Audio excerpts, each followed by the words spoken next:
siang Sobat setia Rumah Sakit Pusat Pertamina. Jumpa lagi nih di acara live chat Tanya Dokter Zaman Now. Nah, semuanya sehat ya, mudah-mudahan semuanya sehat, semuanya segar, bugar gitu ya. Nah, siang hari ini dalam rangka Hari Dokter Nasional yang jatuh pada besok hari, tanggal 24 Oktober 2020, siang ini kita akan ngobrol-ngobrol, tapi santai nih ngobrolnya, bukan tentang penyakit, bukan tentang obat-obatan, tetapi tentang suka duka jadi dokter. Nah, pasti seru ini. Nah, teman-teman, kalau ada pertanyaan boleh tulis di kolom komentar di bawah ya, supaya kita nanti tanya jawab nih dengan narasumber. Nah, sebelum kita berbincang-bincang dengan narasumber nih, saya akan bacakan dulu CV-nya narasumber kita siang hari ini, salah seorang dokter spesialis Rumah Sakit Pusat Pertamina. Narasumber kita hari ini adalah Dr. Kurniawan Iskandar Syah, spesialis jantung dan pembuluh darah. Lahir di Bangkok tanggal 6 Januari 1970. Nah, lulus dari Fakultas Kedokteran UKI Jakarta dan spesialis jantung pembuluh darah FKUI Jakarta. Lalu juga fellow intervensi kardiologi Rumah Sakit Jantung Bina Waluya Jakarta. Riwayat pekerjaannya, beliau adalah mantan direktur RSPP tahun 2019 sampai Maret 2020. Lalu juga pernah jadi direktur medis RSPP, kepala kardiologi, dan masih banyak lagi prestasinya.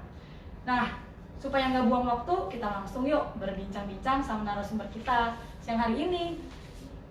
Halo Dr. Kurniawan. Halo. Apa kabar dok? Baik, Baik ya dok. Alhamdulillah. Dok, siang hari ini dalam rangka Hari Dokter Nasional kita mau ngobrol-ngobrol Iya, iya. santai-santai dok tentang suka duka jadi dokter. Iya. Nah, yang pertanyaan saya yang pertama nih dok, kan dari zaman ke zaman dok, anak kecil kalau ditanya cita-citanya mau jadi apa, pasti bilangnya mau jadi dokter.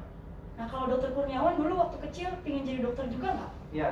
Tapi sebelumnya saya mau mengucapkan selamat Hari Dokter Nasional dulu ya untuk Iya. seluruh dokter di Indonesia. Semoga bisa jaga kesehatan karena kita di masa pandemi ini memang kita harus berjuang untuk bangsa dan negara. Mantap. Nah, kalau cita-cita, saya ini sebenarnya cita-citanya jadi koki. Jadi koki. Jadi koki. Nah, juga jadi dokter. Tapi saya sebenarnya cita-cita jadi dokter karena terpapar sama keluarga sih sebenarnya. Jadi bagaimana kakek saya itu dokter, om-om, tante semua dokter dan lain-lain. Jadi hanya sekedar karena terpapar, lalu saya ingin jadi dokter. Dan kebetulan juga saya pengen jadi chef gitu.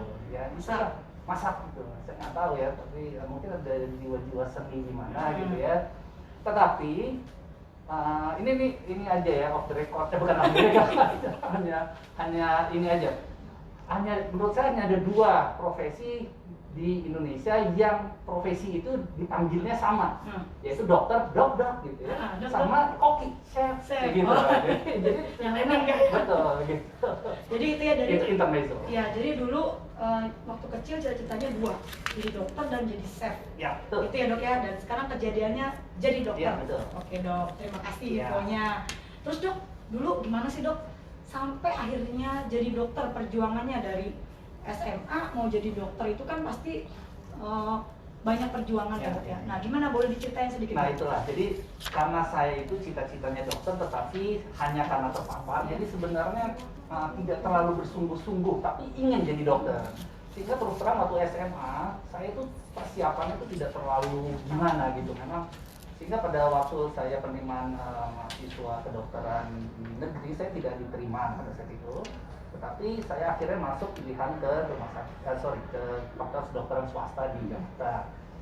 Nah, tapi di situ juga di tes gitu, dan akhirnya alhamdulillah saya lulus. Tapi menurut saya sih, saya nggak peduli dia swasta atau negeri, tapi bagaimana kita konsisten terhadap diri kita untuk menjadi dokter, itu yang paling penting. Mau dimanapun fakultasnya kedokteran, tapi itu kita harus konsisten terhadap untuk menjadi dokter.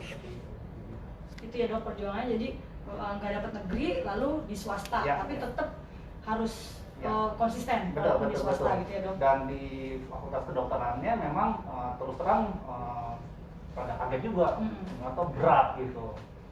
Ya itulah, jadi tingkat 1 memang kacau gitu. tapi memang ya inilah salah satunya bagaimana kalau kita menemukan jodoh harus menemukan jodoh yang benar. Oh, gitu. Karena kalau tidak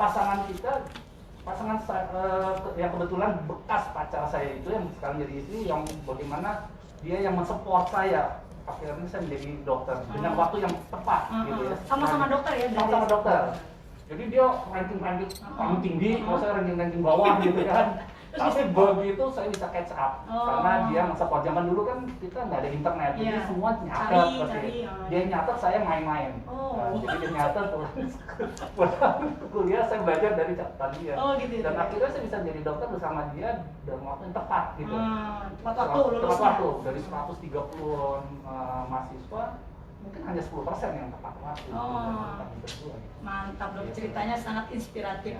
Terus dok dulu yang paling berkesan, kenang-kenangan masa kuliah di FK selain tadi ketemu jodoh ya dok ya? Terus misalnya ada nggak cerita tentang waktu jadi koas, gimana dulu ceritanya yang seru gitu? Iya. Jadi setiap mahasiswa kedokteran saya kira yang paling menarik adalah ketika dia masuk koas ya. Karena sebelum koas kita hanya belajar secara teori. Nah ketika kita koas itu tentunya sangat menarik karena di situ kita ketemu pasien yang sebenarnya.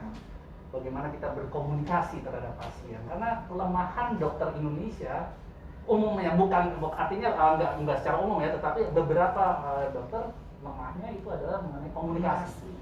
Jadi kenapa banyak sekali pasien-pasien kita yang lari ke luar negeri karena mereka membutuhkan komunikasi yang info yang jelas. Nah kebetulan beberapa, nggak semua ya, beberapa dokter-dokter kita tuh malas berkomunikasi. Jadi saya kira penting sekali komunikasi kepada pasien. Itulah kita belajar waktu koas. Bagaimana secara interaktif kita berkomunikasi pada pasien, mencari penyakitnya dan lain-lain. Itu sangat menarik sekali. Jadi bukan teorinya aja ya dok ya, tapi langsung ketemu sama pasiennya ya pada waktu jadi koas ya dok. Betul. Mantap dok. Terus dok, setelah selesai jadi spesialis jantung nih, pengalaman apa yang paling berkesan, yang menyenangkan dan yang menyedihkan dok setelah udah jadi spesialis jantung? Ya kalau terus terang kalau spesialis jantung itu memang saya pilih karena memang spesialis jantung menurut saya itu organ yang sangat vital ya. Kesembuhan pasien nyata terlihat pada saat itu ya. Jadi saya pernah punya pasien suatu keluarga, dia makan di suatu restoran gitu ya. Itu acara pertunangan. Lalu tiba-tiba ayahnya kolaps di situ. Lalu dibawa ke rumah sakit pusat Pertamina dan kebetulan kita mempunyai fasilitas kateterisasi untuk koroner dan kebetulan memang dia serangan jantung. Bayangin dari emergency dia harus di DC shock tuh yang dikejut listrik karena dia henti jantung beberapa kali. Akhirnya masuk cath lab dan kita buka pembuluh darah koroner yang mampet dan akhirnya selamat gitu. Dan bagaimana keluarganya itu berterima kasih, senangnya itu rasanya momen itu tidak terlupakan. Jadi bagaimana kita rasanya bisa menolong pasien itu, jadi saya kira itu momennya. Itu kesannya setelah jadi spesialis ya dok ya? Iya. Oh iya. Seperti itu. Merinding dok. Terus dok, pada masa pandemi sekarang ini nih, kan ini tantangannya berat ya dok. Menurut dokter, apa sih yang paling berat tantangan buat dokter, profesi dokter di masa pandemi? Ya, jadi pandemi ini saya kira semua pasti akan berat ya, di semua negara. Jadi karena ini adalah virus yang baru, jadi bagaimana strategi menangani virus COVID-19 ini tentunya menjadi pengalaman yang baru. Kita masih mencari pola-pola untuk memberikan treat yang terbaik untuk pasien. Jadi menurut saya memang kita harus benar-benar bekerja sama, khususnya baik itu di masyarakat dan dokter maupun pemerintah. Bagaimana kita bersama-sama agar kita bisa menangani COVID-19 ini dengan cepat. Dan saya berharap sekali nanti vaksin itu akan dapat ditemukan di akhir tahun 2020. Dan saya berharap sekali itu akan menjadi akhir dari pandemi ini karena memang luar biasa beban dokter maupun tenaga kesehatan lainnya ya, jadi bukan hanya dokter. Jadi bagaimana mereka sangat lelah dan kita pun juga ikut menangani pasien-pasien COVID dokter jantung dan bagaimana kita bisa melihat mereka pasien, bagaimana melihat tenaga kesehatan kelelahan dan lain-lain. Jadi saya kira kerjasama terutama masyarakat untuk mencegah, karena di hulunya itu kan masyarakat, bagaimana kita mencegah agar tidak terpapar COVID dengan mengikuti protokol kesehatan dengan baik gitu. Pakai masker, jaga jarak, cuci tangan. Protokol kesehatan Saya ya kira dok itu ya? penting sekali. Penting sekali ya. Dok, kita balik lagi nih dok ke tentang suka duka jadi dokter. Nah, dokter punya nggak dok pesan buat dokter-dokter muda yang baru saja lulus dari kedokteran dan mulai terjun ke pasien? Nah, pesan dokter sebagai dokter senior tuh apa dok? Ya, jadi kita, yaitu seperti yang saya tadi bilang, pertama adalah jangan takut untuk bicara, ya, karena bagaimanapun salah satu hambatan adalah komunikasi. Apabila komunikasi itu sudah baik, tentunya hubungan antara pasien dan dokter akan menjadi baik. Karena terus terang, dokter itu hanya dengan komunikasi, bagaimana kita bisa berempati terhadap pasien, itu 50% sudah sembuh pasien. Sisanya itu bagaimana kita mengelola secara sesuai dengan SOP, tapi approach, ya, approach terhadap pasien itu yang paling penting. Jadi memang profesi dokter itu menurut saya tidak bisa tergantikan dengan zaman sekarang kan ada artificial intelligence. Jadi artinya di robot dan lain-lain, tapi touching pasien dan dokter itu nggak bisa tergantikan sama robot menurut saya. Gitu. Jadi pesannya buat dokter-dokter muda yang baru saja lulus, yang baru terjun ke masyarakat, pesannya adalah banyak-banyak berkomunikasi dengan pasiennya, bina hubungan baik komunikasi dengan pasien supaya proses pengobatannya lebih lancar gitu ya dok ya, kira-kira itu. Nah dok, di Hari Dokter Nasional nih besok hari, apa harapan dokter? Tadi sepertinya sudah ada tersirat sedikit dok, apa harapan dokter kepada pemerintah dan masyarakat, baik dikaitkan dengan pandemi maupun tidak ya dok ya. Jadi harapan dokter, seorang dokter kepada masyarakat dan kepada pemerintah gitu dok. Ya, jadi menurut saya sih Hari Dokter Nasional itu sebenarnya menurut saya nih ya, dibuat bukan untuk mengingatkan pemerintah, mengingatkan masyarakat, tetapi lebih mengingatkan mereminder pada diri kita sendiri. Bilang, apa yang telah kita bisa buat untuk masyarakat, apa yang bisa kita buat untuk pemerintah, untuk bangsa ini artinya gitu ya. Jadi itu yang paling penting. Jadi Hari Dokter, wah, apa yang sudah saya buat, bikin apa nih? Betul. Jadi bukan pemerintah melakukan apa untuk kita sebagai dokter, apa hak-hak kita udah terpenuhi apa belum, saya kira bukan itu ya dok ya. Tapi bagaimana itu mengingatkan kita, bagaimana kita harus do something untuk bangsa dan negara, untuk masyarakat, untuk pemerintah. Betul. Ya dok ya. Itu yang paling penting. Paling penting ya dok ya. Oke dok. Nah dok, tadi tuh pertanyaan udah banyak nih pertanyaan saya. Tapi ada pertanyaan para followers nih yang mau bertanya dok. Nah di tempat saya nih sudah ada nih pertanyaan, kita jawab ya dok satu-satu ya dok ya. Oke. Nih dok, ada pertanyaan. Dok, apakah anaknya dokter jadi dokter juga dok? Tadi kan dokter cerita tantenya, omnya, kakeknya. Nah sekarang anaknya dokter jadi dokter juga kak? Iya, kebetulan saja. Karena memang sebenarnya menurut saya sih itu lazim ya di satu keluarga, bapaknya tentara, anaknya pengen jadi tentara, bapaknya insinyur, anaknya pengen jadi insinyur. Kebetulan anak kita nggak minta sama sekali gitu ya, tapi tiba-tiba dia pengen jadi dokter, ya akhirnya dialah jadi sekarang jadi koas. Anaknya sudah koas. Gitu. Jadi saya tidak pernah memaksa mereka untuk jadi dokter, tapi ya mungkin lihat seharian lingkungan seperti itu. Jadi jawabannya teman-teman, anaknya dokter Kurniawan juga dokter gitu ya teman-teman. Tapi biasanya anak dokter itu nanti dapat jodohnya dokter juga. Jadi biasanya dokter tuh kalau punya anak satu dokter nanti dapat dua dokter. Iya, karena mantunya dokter juga. Mantunya dokter. Oh gitu. Itu rahasianya ya. Kalau mau jadi dokter nanti dapat dua dokter juga. Terus ada lagi yang nanya nih dari Mbak Lina nih. Makasih Mbak Lina pertanyaannya. Dokter itu bisa cuti nggak sih dok?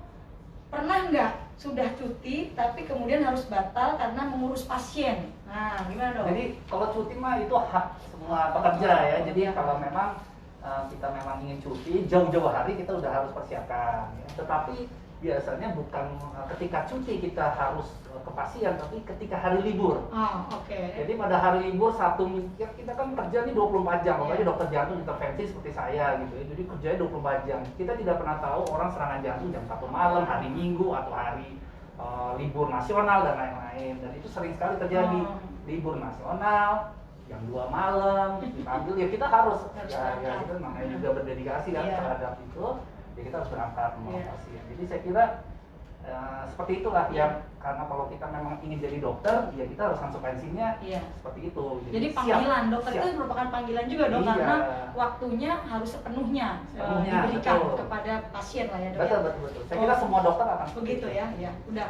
Jadi yang mau jadi dokter harus tahu bahwa waktunya itu bukan punya dirinya sendiri lagi, tapi sudah menjadi milik pasien juga gitu ya teman-teman. Terus dok, tadi udah dijawab nih, ada yang nanya Mbak Anissa, terima kasih Mbak Anissa. Jam kerja dokter seperti apa sih?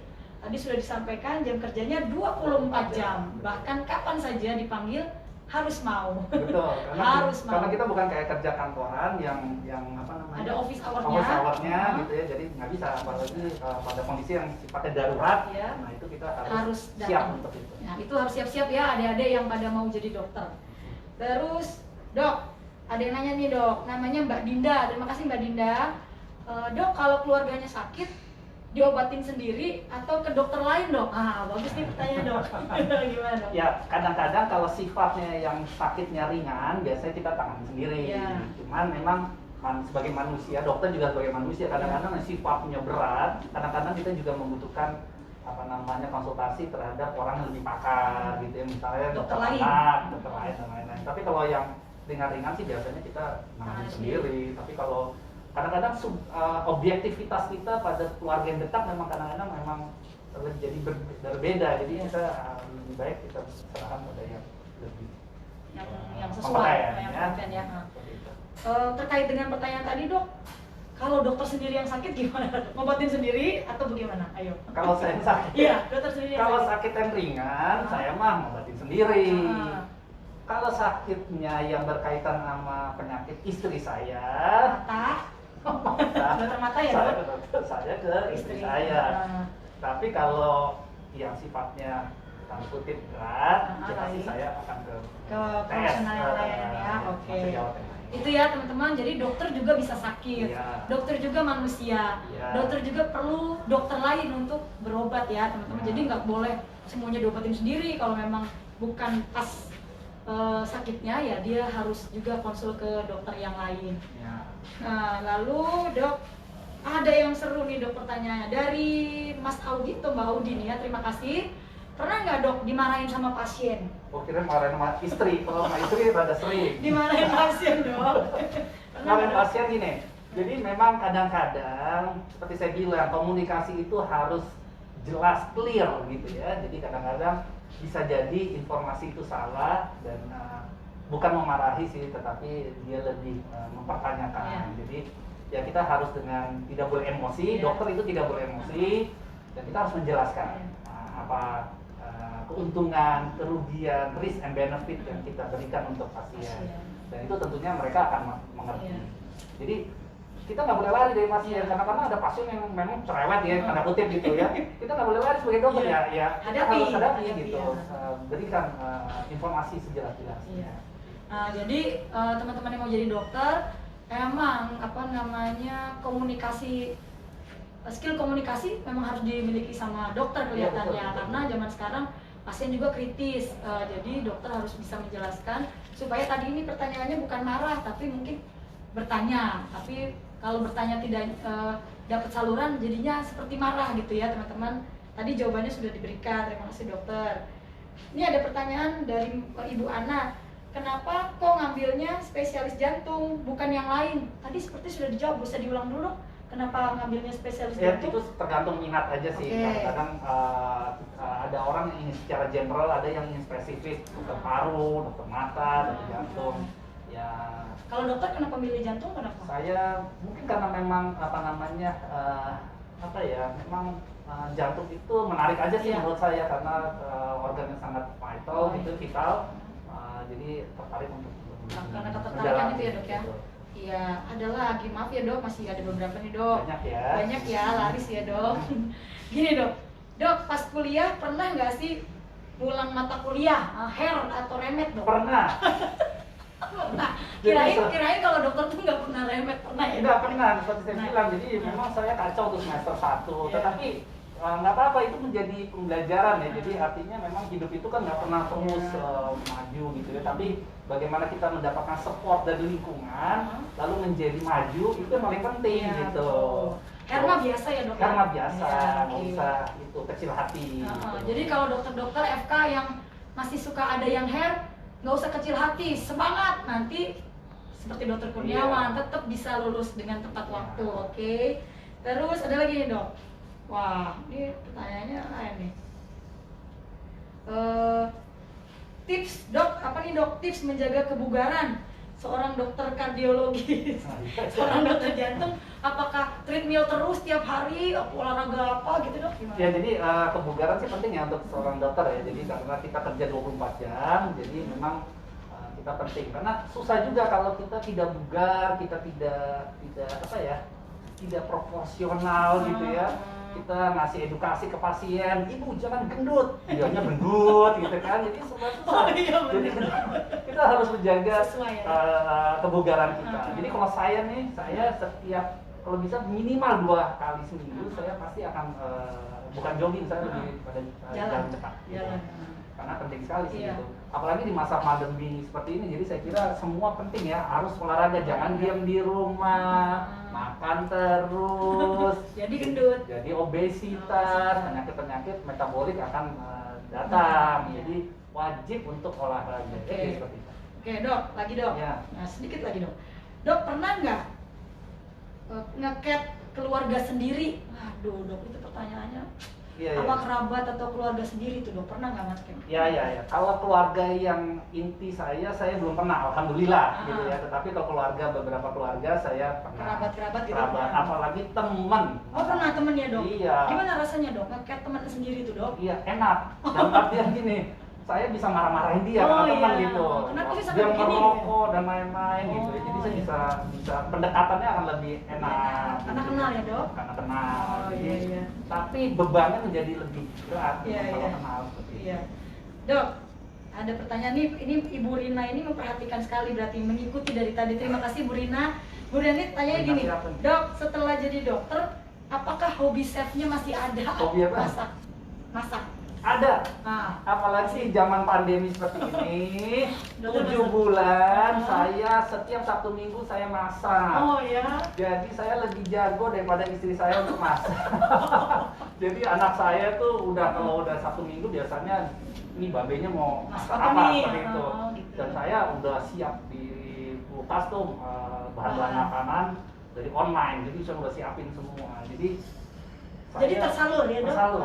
Tersalur ya hobi masaknya Iya. itu, Dok, ya. Jadi biar nggak stres. biar nggak Gitu. stres Bu Nah, Rina, jadi Bu Rina dokter Kurniawan tetap memasak. Jadi Bu Rina siapa ya? Saya kurang Ada. tahu ini followers Instagramnya harus Tapi apa ya yang, pasti. yang suka makan bukan Ibu Rina yang suka makan itu ya, bukan Pasti ya? suka makan ya Bu Bukan. ya. Terus Bu, Bu lagi tuh salah deh dok. Terus dok, dok sekarang ditanyakan nih dok, Ibu Tasya, dok apakah duka yang paling dirasakan saat di masa pandemi ini oleh seorang dokter? Yang bikin dokter tuh sedih gitu dok di masa Iya, pandemi itu jadi apa? seperti kita ketahui sampai saat ini hari ini telah meninggal 138 dokter. Mm-mm. Ya, jadi karena COVID. Mm-mm. Jadi saya kira itu Ya. merupakan apa ya, rasa duka yang paling dalam dari kita. Jadi oleh sebab itu rasanya bagaimana kita cepat-cepat melewati masa pandemi itu, Mm-mm. bagaimana kita bekerja sama baik itu Iya. masyarakat, pemerintah maupun dokter agar kita lepas dari ini gitu ya. Ya nggak ada lain sih, kita benar-benar harus mengikuti protokol kesehatan aja sih, itu aja, sehingga angka kematian bisa kita tekan karena COVID-19. Jadi dokter-dokter di Hari Dokter Nasional tahun 2020 ini tentu saja dokter-dokter berduka karena banyak rekan sejawatnya yang meninggal karena COVID ini. Nah pasti dokter-dokter sedih, dokter kan juga manusia, jadi mereka sedih juga pasti. Oleh sebab itu kita sebagai masyarakat, yuk kita protokol kesehatannya tetap dilakukan supaya kita mencegah penyebaran itu, sehingga tidak ada nakes, dokter dan lain yang menjadi yang ikut jadi korban gitulah ya, gitu ya dok ya kira-kira. Dok, satu lagi dok, ada yang nanya nih dok, bagaimana pertama kali waktu terjun ketemu pasien pertama, masih ingat nggak dok? Dulu? Masih gimana ceritanya itu dok? Jadi Ketemu pasien pertama. Kalau zaman saya dulu itu ada disebut namanya PTT, jadi ke daerah. Jadi bayangin aja, kita ke daerah. Daerah mana dok dulu? Daerah di Lampung Timur, namanya Labuan Maringga.